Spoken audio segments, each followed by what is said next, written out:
All right, we got just about 15 up to the hour of 11 o'clock. Today has been a really busy day. Interviews after interviews. All of good faith, of course. And we have some good folks here who's going to be representing the water department. And what a way to hear from these folks at this moment. We're getting some lovely rain. I hope they got some good news for us. I hope so. So, good morning, guys. Good morning. How you doing? We're quite fine, if I can speak for Y'all are not looking as watery as I expect. We're getting good rain. We're gonna start getting some constant flow. Well, I think we should. The flow would improve, yes. Oh, okay. We still have our technical issues that we're still working on to make the supply more reliable. All right. Okay, well, I would assume that you guys would conduct your own little talk and let the public know what you're here for today. That is correct. And you will be taking some calls later on. So, folks, if you're listening and you have any questions you would like to put to the folks here for the water department, start writing them down. And you can, when we open the lines, we will take your calls. Okay? All right. It's up to you guys. A pleasant good morning to all our listeners in Radio Land, those of you in tune to us via Facebook, YouTube, and radio. We welcome you to another edition of The Waterline. And The Waterline is a radio program brought to you by the St. Kitts Water Services Department every second and fourth Wednesday of each month. I am Shireen Awana, and it is my pleasure to take you through today's show. Today we will be focusing on water quality. And in studio I have with me two individuals, one from the St. Kitts Water Services Department and one from the Ministry of Health, the Environment Health Unit to be exact. And I don't think I need to say too much more. I will go right over to them and have them introduce themselves. Gentlemen, starting with you. Hi, good morning.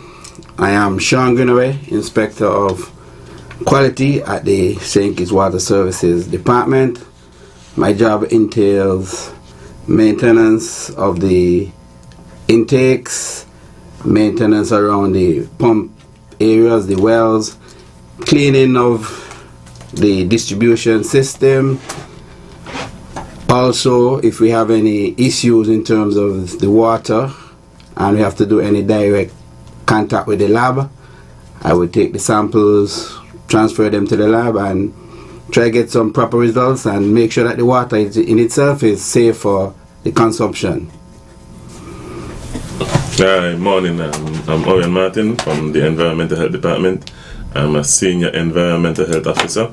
I am the person that is in charge of water quality for the Health Department, where we more or less monitor all water that is consumed. Also, we monitor seawater and wastewater to ensure that the environment in itself is up to a relatively good standard. All right. So, as you would have heard, water quality. And water is essential to all life on Earth, necessary for all survival of all species. Water plays a significant role in human life, from our health to the economy. By preserving and supporting good water quality, we benefit the environment, public health, and the protection of the resources for future generations. Today we will be focusing on water quality in our local context. And you just heard from Mr. Martin and Mr. Greenaway, and some of you who are listening keenly, you might already begin to think, well, it seems as though their work duties, their tasks are sort of overlapping. Is this duplication of efforts by the government? Are we paying two people to do the same thing? Gentlemen, clear the ear in terms of what exactly you do and why there's a need for both of you to function. Well, most time within the department, in terms of the quality aspect, I'm like the first person we would contact with. And I generally would go do my inspections and do whatever quality testing that is required. And then when I get my results, I would pass them on to the manager. But the instances that certain aspects of the quality, I myself might not be able to carry out the duty, so we would coordinate with Mr. Martin at the health department and he would also carry out the test, and he'll be able to give us help us to make informed decisions on what is our next step. So generally speaking, he also polices us to make sure that we are on the right path, because he himself does make sure that we're doing what we're supposed to do. You know the expression, who gon' guard the guard? Right. So pretty much Mr. Martin's unit sort of polices you, as you say, to make sure that everything that you said you would have done was actually carried out. Right. Okay, so on the broader level, who regulates water within our region? Okay, well, as my colleagues just stated, we more or less do the policing. So we do monthly checks on the water supply, ensuring that the standards are met. Now, these standards, as you said, we don't have national standards in St. Kitts. Some countries have national standards. We're in the process of discussing it to create our own standards, but there is a World Health Organization standard for drinking water, which we follow closely. So WHO has standards which are internationally recognized, and we follow those standards closely. Okay. Now, over the years, we have seen an increase in private water and beverage production. Who regulates and polices those companies to ensure that they are operating to acceptable standards? Okay, well, it's twofold. The Environmental Health Department does visits to all places that provide services. So if you produce water for sale, drinks for sale, any type of food, we do a physical inspection of our premises, ensuring that the health standards are in place. And also in conjunction with that now, the Bureau of Standards does monthly checks on all bottled water. If there are any instances of anything that is out of the way, we work in conjunction and they let us know what is what, and we're going to deal with the situations. As we have the power of entry, the health department deals with those aspects. Okay, now let's take a step back. In a previous show or two, we would have discussed groundwater. In terms of water quality, there's this perception by persons who are not closely connected to the realms of the water resource. And there's this perception that, well, groundwater must be dirty. Help me and help persons who are listening to understand whether or not this perception is true or false, and speak to the quality of groundwater versus surface water. Well, groundwater is not necessarily dirty. It's just, as I said, it's like a perception we have. They have groundwater. We have two sources of water here that we use in St. Kitts. We have groundwater and surface water. Groundwater is still the same rainwater. As it rains, some of the water would filtrate into the soil, and in the soil there are spaces or pores that some of this water is stored, or what we know as the aquifer. So generally speaking, the groundwater is safer. It's less exposed to certain elements. I mean, human consumption, human activity for one, help contaminate the groundwater, but it's less likely because it takes a longer time for whatever particles, whatever they're using, to go down in the underground source. Surface water on its hand is like you have the rain, the water that runs down, what we call down the guts or the streams, and that is more exposed to both human and animals, and that is a lot more easily contaminated.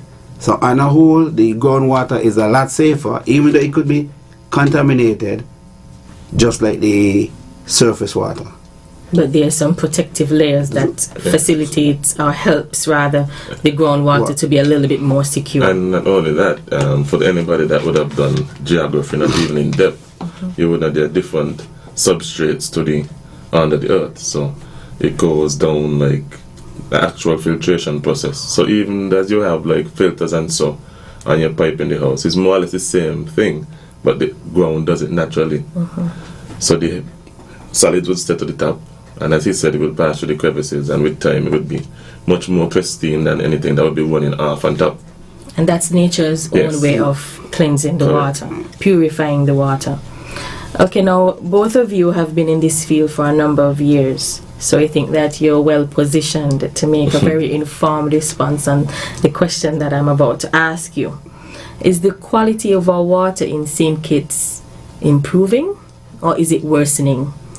Well, in certain aspects, the quality of the water has improved. For instance, we're no longer producing sugar. And back then, sugar is like farming, and they use a lot of pesticides and chemicals. So that when you used to have a lot of rain, you'd find that this would get into the surface water areas. But now, since we are not doing much of that, I would say that the quality of water has definitely improved. We ourselves as a department have done things in terms of monitoring the water. There are a few wells that we have stations, automatic stations, real-time stations. So it would send information back to the office or the station, and you'll be able to go and see exactly what's going on under the well in real time. So you won't have to wait for myself or Mr. Martin to go and do a monitoring, because it's being monitored 24/7. So in terms of the quality, we have put things in place to improve the way we monitor, and also the producing a better quality water for the consumers. Okay. Well, to add to that, I would definitely say that it has improved. Now, Mark, you're not saying that we had a bad product initially ever, because we, as I boast throughout the Caribbean, the intake that we take into our system is relatively pristine. That's water that can be drunk. Yes, it's not perfect that we take in the system. That's why we have treatment processes.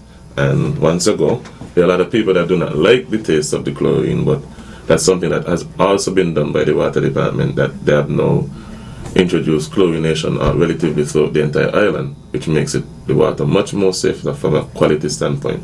And as he so stated, we use technology now, so it's much more information that we have, and it is being put into use. Okay, now, Mr. Greenaway, you spoke to chemicals, the challenge with chemicals getting into the soil and what effect it can have on the water. Just from your experience, and Mr. Martin, this would apply to you too, any collaboration has been made with the Department of Agriculture to ensure that our farmers are very well aware as it relates to the type of chemicals that they might benefit them in terms of keeping away certain pests, but the effect that they can have on the water, so that they would mitigate against any challenges for the water department? Well, in terms of dealing with the agriculture, I guess from a managerial level, I'm certain that the manager has reached out to the agriculture department and spoke to those in charge about the dangers of certain chemicals. One way of trying to control that is that in certain areas where we have the intakes, they try not to give out the land above the intake, where these farmers, that they use these chemicals and it rains, it would wash into the source itself. So that's one way I think they have tried to control our waterways from being contaminated. And in areas where we have the wells, they have a certain amount of feet. You cannot do farming, or houses are allowed to build in that aspect. Okay, well, that is good to know, and it's also good to know that generally our water is improving and safe to drink. Well, due to media attention in Flint, Michigan, you guys would recall that, there was the water crisis, essentially, and a lot of people the world over have begun to question public water systems. Should we be concerned here in the Caribbean, or more specifically in St. Kitts? Well, there's always concern, like you think about stuff, but when we think about the levels of stuff, like I just said, in Flint, Michigan and stuff like that, we do comprehensive checks on any well that is being introduced to the system, and the tests that we do on a monthly basis also cover things like that. Mind you, we do not do an in-depth check every month because that would be very, very, very costly. So that is why it is done initially to ensure the system, and then from time to time there's a comprehensive check where we do real in-depth testing. But we ensure that any well, any water that is entering the system for consumption goes through a real in-depth check to ensure that those things are not occurring. Okay. And from a public standpoint, to me, the general public has become more aware of the dangers in terms of how they operate in the water system. Right. So they themselves would be concerned. There are some who are very concerned. They would make calls to the department when they see something that looks irregular. So we also get help from the public, I must say. They themselves, they're conscious of what they take into their bodies. So they also help us to be on top of our game and monitor the system properly. And that's another thing that I neglected to mention.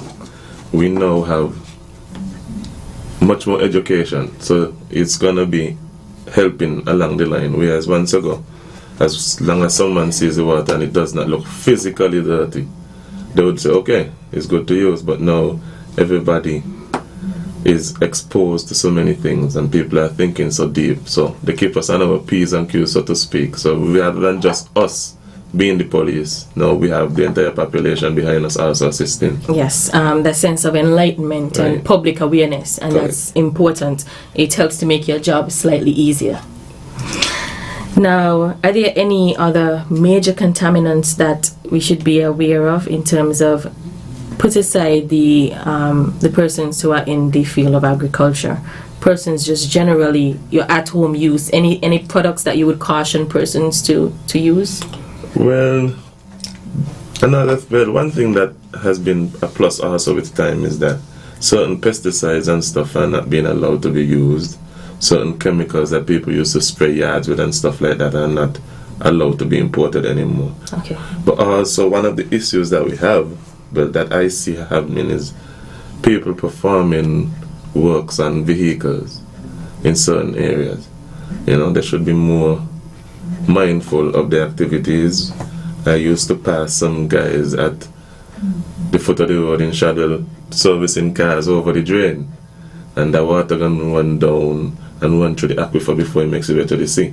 So things like that, activities that people perform regularly at home, we would like that people would think more deeply about their actions and what it could cause. Yes. So recently, and I mean locally, we've heard talks of arsenic, and as a matter of fact, I think the water manager, Mr. Williams, addressed that last week. But from the Ministry of Health perspective, are the arsenic levels concerning to the department, to the ministry? Is it something that is routinely checked upon? It's not something that we test routinely because arsenic is not something that is going to just show up like that. But trust in the fact that, as we said, the comprehensive tests were done and there is no concern that should be on the general public side when it comes to that. Because we do those checks, and there's no way that we would allow that if you ever recognize that even after storms and stuff like that, the Ministry of Health puts out an advisory to boil your water. That's because due to the storm has passed, we have so much increase in bacteria and stuff like that, so we put out advisories. If there was any sort of question on our part, we would have advised the general public accordingly. Okay, well, gentlemen, I'm going to assume that we have some enthused callers, and we'll check and see if there are any callers on the line. We don't seem to have any callers, so we continue with our conversation. What are some of the types of tests? We spoke to arsenic, and you mentioned that is not a routine check. What are some of the more routine checks that you take in terms of monitoring the water? Okay, on a monthly basis we do bacteria checks. We do tests for fecal coliforms, which is a type of bacteria which indicates fecal contamination. If anybody that reads and checks anything like that, they would have a bacteria called E. coli. E. coli is a type of fecal coliform. So if we pick up any types of fecal coliform, then it would cause us to think in depth that there is some sort of fecal contamination, well, whether it be from animals or humans or anything like that. So that's something we test for. We also test for nitrates, phosphates, which also indicate fecal contamination in some aspects, and also chemicals. So Okay, we seem to have a caller on the line, so we'll hear from that caller. Caller, good morning. Welcome to the Water Line. Yeah, good morning to the waterers. I have been listening. Now, there is a company offering for sale a lot of filtering system, Yes. and they were talking about as much as 81 contaminants in our water. About how many do you know? Caller, can you repeat your question, please? I guess you've heard this company advertising pure water, Yes. and they're offering filters and so. But I used to have a filter on the outside of my house for the water coming. But when I heard them talking about this large number of contaminants also that might be in the water, I wonder, can that be true? well, to respond to you, I am not. Have you against heard that. it? Let me ask you first, have you heard it? No. They're up and down selling the filters and pure water and tap water. Okay. Well, it's They had a possible. quiz the other day, and I think it's 80 thing they're filtering for. So how many do we actually filter, or we use it just to filtrate it with this sand? What do we do to filter our water? I mean, coming from the reservoir. Well, we have a treatment plant that is located in Lagreed that serves the Bastille area. Basically, what we do there is we do natural filtration where we use sand filters. We have That rapid. is what I think, but I want to know, is it possible for our water to be so contaminated as But it's being you have suggested? okay. One thing you have to remember: most of these companies selling these products, we do not manufacture them here on the island. So a lot of the time they do their tests based on overseas, environment. So Yeah, but shouldn't Yeah. you all be questioning it? Because if you're going to suggest, yes, Yeah, yes. you But need let me this let me filtering system explain. because Let me there is that finish my amount of comment, thing in then the you water. will see. I'm saying they do their testing. It might not be, the test might not be done for St. Kitts really. I So they might do it understand for another island, and they use that parameter to sell their products and judge it based on St. Kitts. So Yeah, but if- shouldn't you as the water department have an essay about it? Because it become dishonest advertisement. Well, I am of the opinion that possibly they said the filter can we move up to 81. Right. Not that. Well, how many do we have in our water? That's what I want to know. yeah, but that we cannot foresee how we have in the water. We'd have to do an in-depth testing of the water supply. So if we were, let's say I was the manufacturer and I'm selling the filter, I will do an in-depth test of the water supply, and I will see the contaminants that I find in the water, and then I'll probably design my system based on what I find. So what I'm saying, a lot of these systems are not designed for St. Kitts really. It's like international, and they just use it here. Yeah, but what it does to me, right, is that it induces a certain amount of fear. If you hear, well, you might have all of these contaminants, and you're drinking all the time and whatever. Because if I understand clearly, the health department is supposed to check the water supply going out to customers. Yeah, that's true. But you as a customer, a consumer, you could require certain tests to be done to your water. But bear in mind, based on what you require, there's a cost to it. So you would have to foot that part of the bill. So anybody could come into the department. If you have an issue with the water, you could request. But you shouldn't have to pay, because the water is coming from public supply. Yes, but it would be a cost to the department to go and do certain tests. Bear in mind that we already been doing our general upkeep, and we try to do our own testing on a regular. But if you have something outside the norm, that's what I'm saying. If it's outside the norm, it would be a cost to you. Right, but that is not right anyway, because if you have that problem, it might be that the whole neighborhood has the same problem. But we test regularly But that's what I want to know. throughout You the test entire regularly. island. How often do you find contaminants in the water? And I was about to answer you. If there was any contaminants found that we know would be harmful to anyone, we would not allow people to drink the water. That's the reason why we do what we do. So rest assured that I think that the filter company is trying to sell a filter. Maybe we should look into hearing the advertisement for ourselves, as you said, it is I causing think you have to fear. look into the data. Say, where We'll do do you that. get these numbers We'll do that from? and try and see But what's if going on with the you're selling it advertisement, like and then we'll that- make an informed decision as time goes by. All right then. All right. Thank you, caller. I think we have another call on the line, and we'll hear from this caller. We lost that caller. Hello? Caller, welcome to the Waterline. Hi, good morning. Good morning. I just tuned into the radio program and you're all discussing all things water, which is so essential, so vital, because we know water is a staff of life. And so I would wish to weigh in, make my contribution on this. Recently, there was some concern in the Shadwell area about one of the stores. I'm not sure, but was it cyanide that was found? No. What was? That was the same topic conversation we had just a while ago, where there was a discussion about arsenic. Oh, arsenic. Yes. Thanks for the correction. No Yes, problem, sir. okay. I'm not going to dwell on that aspect because we are challenged, and it is good that you folks have detected that aspect. So it got To allow you to be rest assured, as the testing was done, anything that was found that should not have been in the supply, we do not allow those wells to be attached online. So if you found anything, that water is not go out for human consumption. I agree, and I laud you guys for that. All right. So it's not a fear factor I'm getting at. I Okay. just want to establish a point. With Mrs. Henry's question, or the question she asked about this company that is advertising this filtration in the water, and we know that there are microbes, our water can be contaminated with microbes. With filtering out certain microbes, what are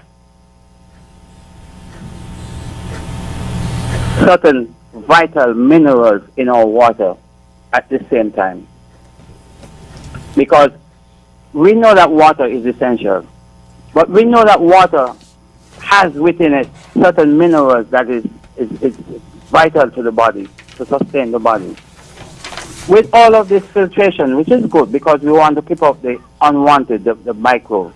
But what are the potential dangers? You filtering out these microbes, you also filter out the vital minerals that are in the water, like sulfur Fluoride. and other minerals that we know that is good for the body.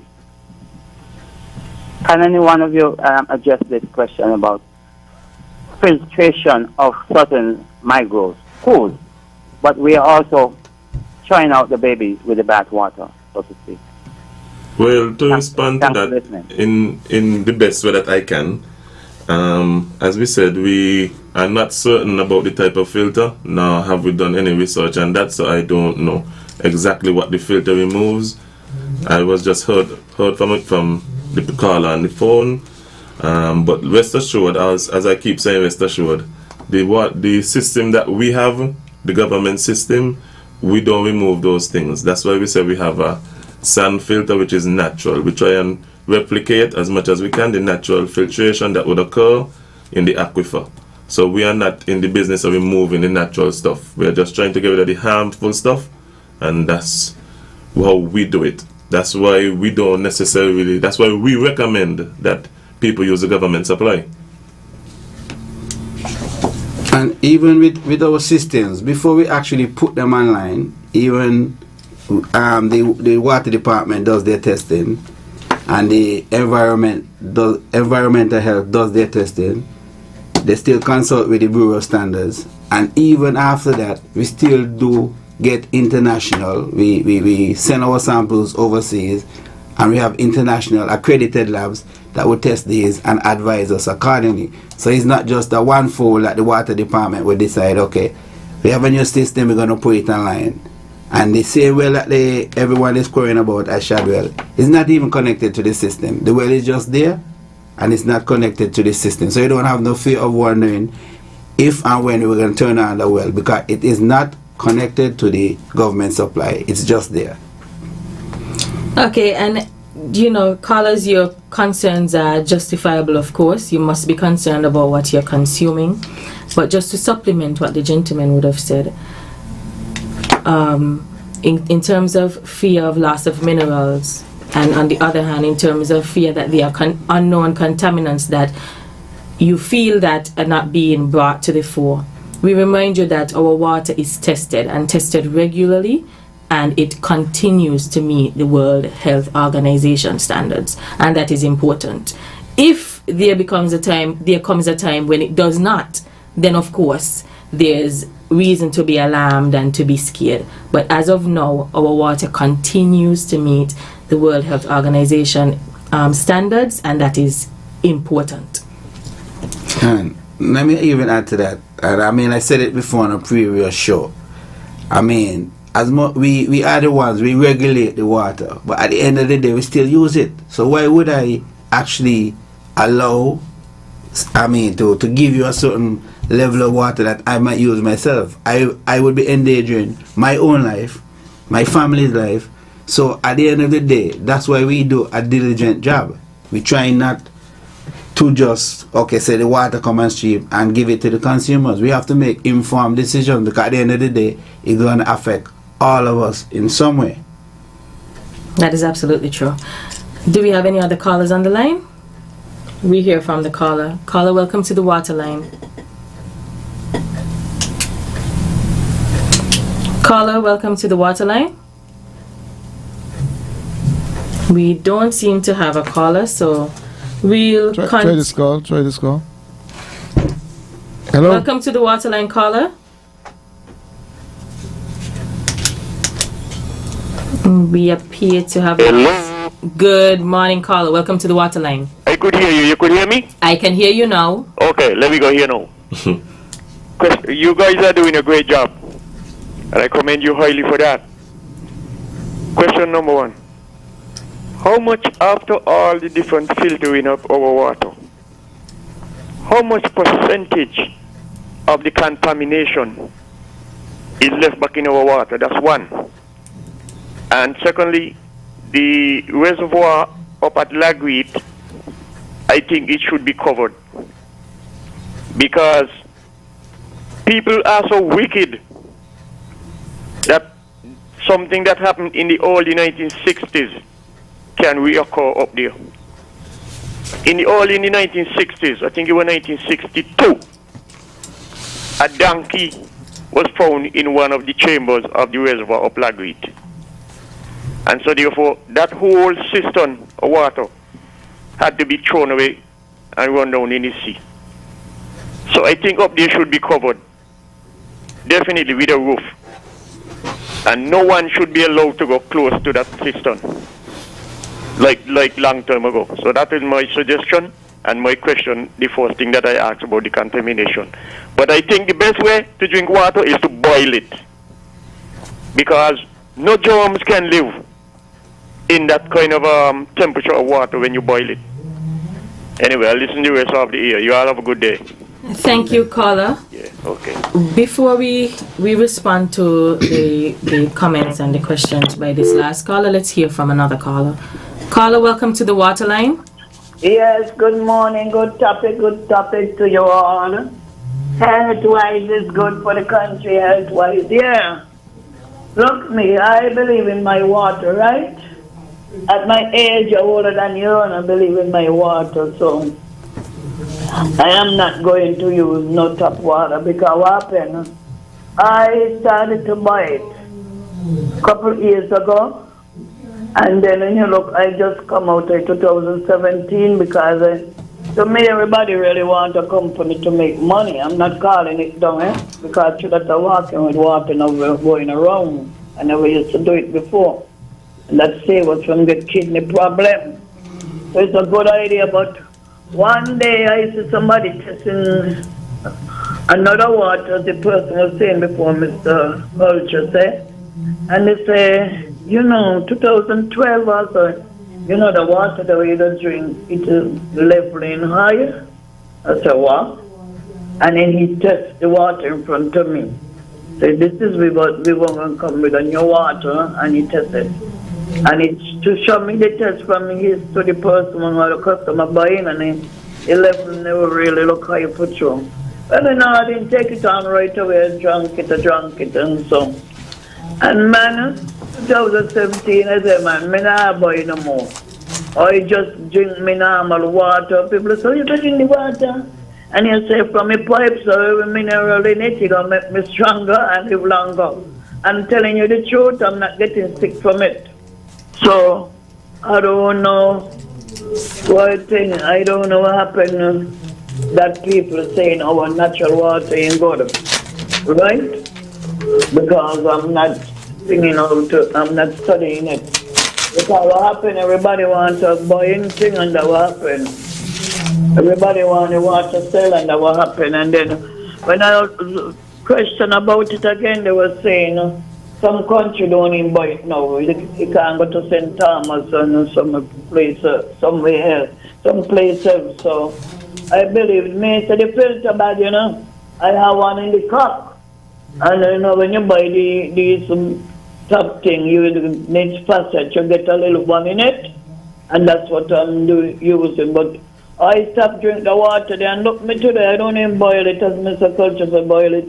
I don't even boil it, because to me, the boil it like you got a different taste to me. I drink it, sir, and I've been doing that from 2017 till now. I'm not getting sick.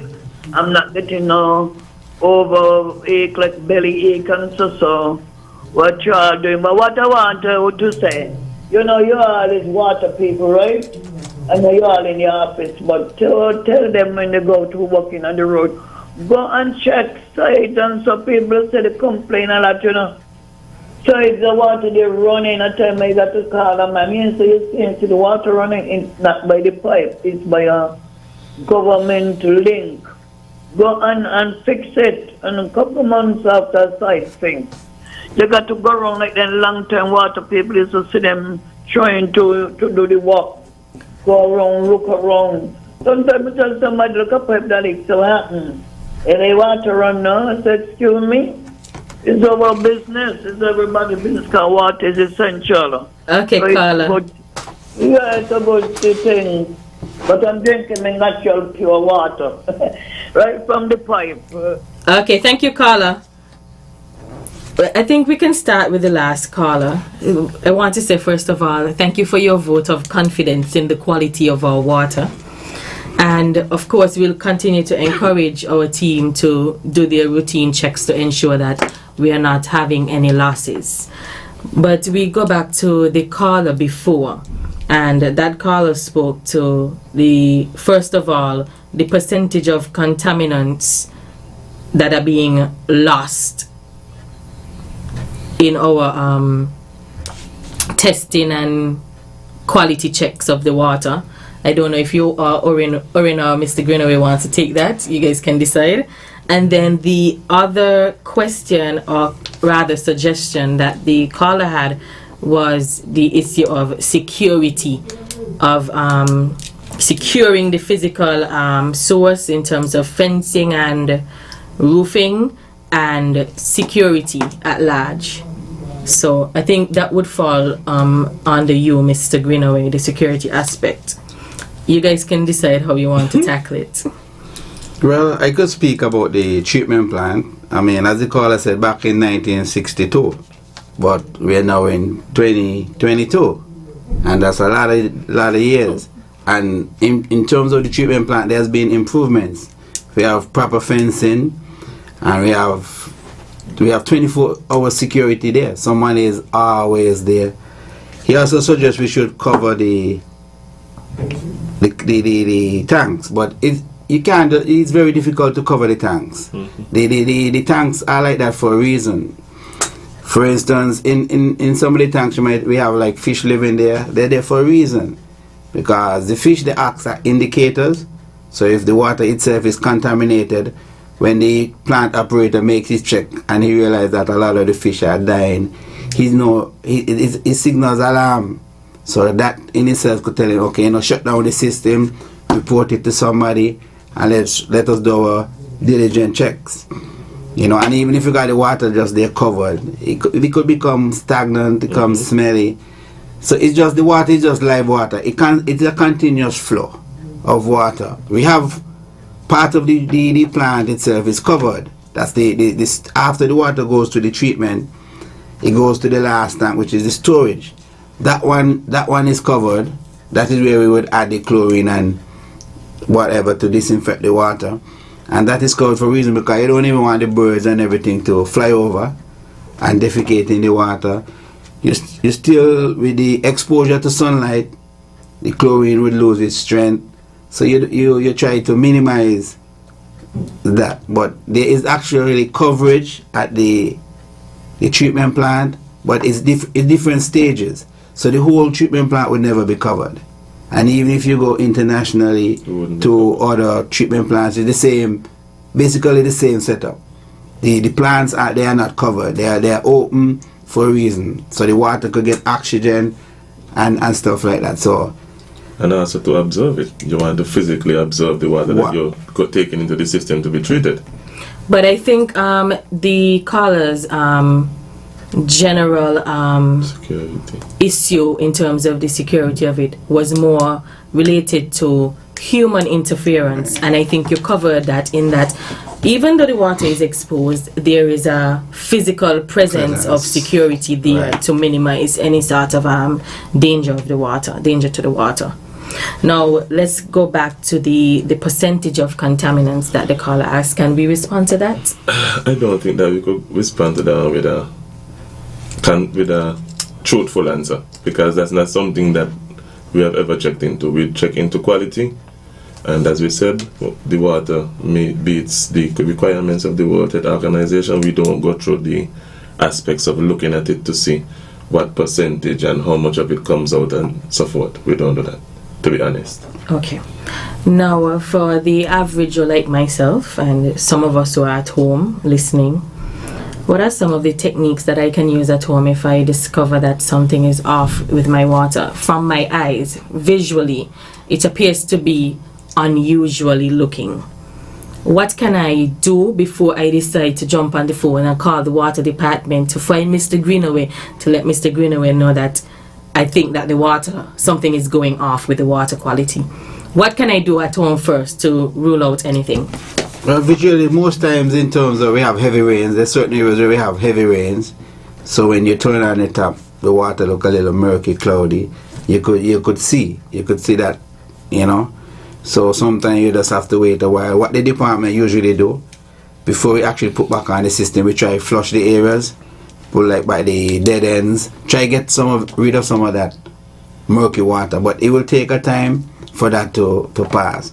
So in that aspect, I would say you could, if it depends on what you're using the water for, you could probably boil the water at that point, so because you can't see certain contaminants. Another complaint that we get generally, you call the water whitey. You're putting in too much of chlorine, which is a lot of the times is not that. There's air in the system, so you could catch a glass of water, you put it down in a minute or two, it should come back to crystal clear. So sometimes you could do that before you even make a call, and there might be no cause for alarm. So those are some of the things you could see. Other than that, you could smell. Sometimes you could tell if there's a foul smell, So those are things that you could do on a personal level before you raise any alarms. Okay, gentlemen, believe it or not, we are almost at the end of our show. So I have one final question for you. In some parts of the world, an annual water quality report is done, sometimes referred to as a consumer confidence report, or CCR. Is this something that the public here in St. Kitts can access? Is something that we do in St. Kitts? Well, from a department level, I'm not certain if there is a report that the manager might present to someone else or the stakeholders. So I'm not really aware of that. But I mean, as time has changed and people are becoming more aware of the dangers and things, certain requests are being made. So as we go along, I'm definitely sure the manager would adjust and consider making certain requests that are asked of him. Okay. Well, we do not issue any public reports. However, the reports are submitted to the directors and the powers that be that make the informed decisions. So, but it might be time now, as we were saying earlier, we are informing the general public on certain issues where they can themselves assist us in some of the policing. Maybe the time has come where we not give them the actual result, but actually give them some sort of information, letting them know the current status. Thank you very much. And as usual, as we close, we end with our water tip. And our water tip for today: in the kitchen, a leaky faucet, a slow drip that is, can waste up to 10 gallons per day. So we encourage you to install flow aerators or on your kitchen faucets. Fresh, clean drinking water is yours to use whenever you need it, but not to waste. It is too valuable. Following our conservation tips can save you thousands of gallons of water and save you money too. Be alert. If you see water being wasted in your home, tighten up. If you see it being wasted elsewhere, speak up. We want to thank all of our callers for listening, for choosing to join us this morning on the Waterline. Thanks to those of you who called and engaged in meaningful discourse, whether it was to ask a question or make a suggestion or even a complaint. We thank you for propelling us to continue our duty to being not just any service provider, but a quality service provider.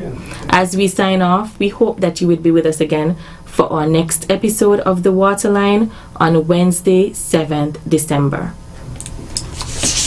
ZIZ Radio, entertaining the nation, enjoyed by the world. TDC is giving you 4 days of Thanksgiving savings this weekend. Shop on Friday, 25th November. That day, save 25% off at all TDC retail stores. Pay no VAT on cash purchases and get up to 30% off selected products. Then on Saturday, 26th November, it's Super Saturday. Save 25% off cash purchases in store at the TDC Home and Building depots. Then on Sunday, shop TDCGroup.com.